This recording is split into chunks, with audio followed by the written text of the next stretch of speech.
ဝတ်သားတုပ်ထိုးနဲ့အတုပ်ဆုံချစ်ချင်းဆက်ဆက်တွေစားပြီးရင်ဝမ်းပြက်ဝမ်းလျှောတာရေပူရင်အောင့်တာနဲ့အစာမကြေတာတွေအခက်မသိရင်ဘာလို့ဖြစ်တတ်ကြလဲဒီနေ့မှာတော့ Food Classroom ကနေဒီလိုတွေဖြစ်ရခြင်းရဲ့အဓိကအကြောင်းရင်း၃ချက်ကိုပြောပြပေးသွားပါမယ်နံပါတ်1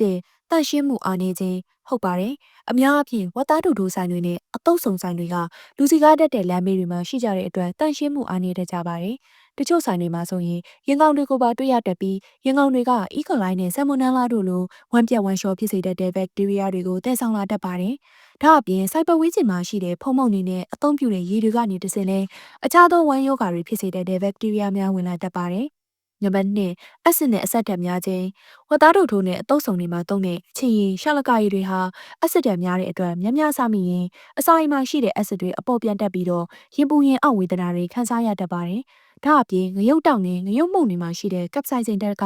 မြများစားမိရင်ဝမ်းပူဝမ်းအောင်ဝမ်းကိုက်စတဲ့ဝေဒနာတွေကိုဖြစ်စေတတ်ပါတယ်။ဒါကြောင့်အစာရောဂါအခန်းရှိသူတွေအနေနဲ့ချစ်ချင်ပြီးတော့စားသုံးသင့်ပါတယ်။နောက်ဆုံးအချက်အနေနဲ့ကတော့အစီပါဝင်မှုများခြင်းပဲဖြစ်ပါတယ်။ဝတ်သားတို့ကအစီများတဲ့အစားအစာဖြစ်ပြီးတော့အတုပ်ဆုံတွေကလည်းစီကိုမများသုံးရပါတယ်။အစီတွေကအသားထမင်းပေါက်ပုံးနဲ့ဟင်းသီးဟင်းရွက်တွေထက်အစာချေထည့်ရတဲ့အချိန်ပိုကြပါတယ်။ဒါကြောင့်မို့လို့မြစားရင်ရင်ပြည့်ရင်ငယ်နဲ့အစာမကြေတဲ့ဝေဒနာတွေကိုခံစားရတတ်ပါတယ်။နောက်တစ်ခါဝတ်သားတို့တို့နဲ့အတုပ်ဆောင်နေစားရင်အပေါ်ကအချက်လေးတွေကိုသတိထားဖို့မမေ့နဲ့နော်။အစားအသောက်နဲ့ပတ်သက်တဲ့ဗဟုသုတနဲ့အသုံးဝင်တဲ့နည်းလမ်းတွေအတွက် Food Classroom page လေးကို like and follow လုပ်ထားကြအောင်နော်။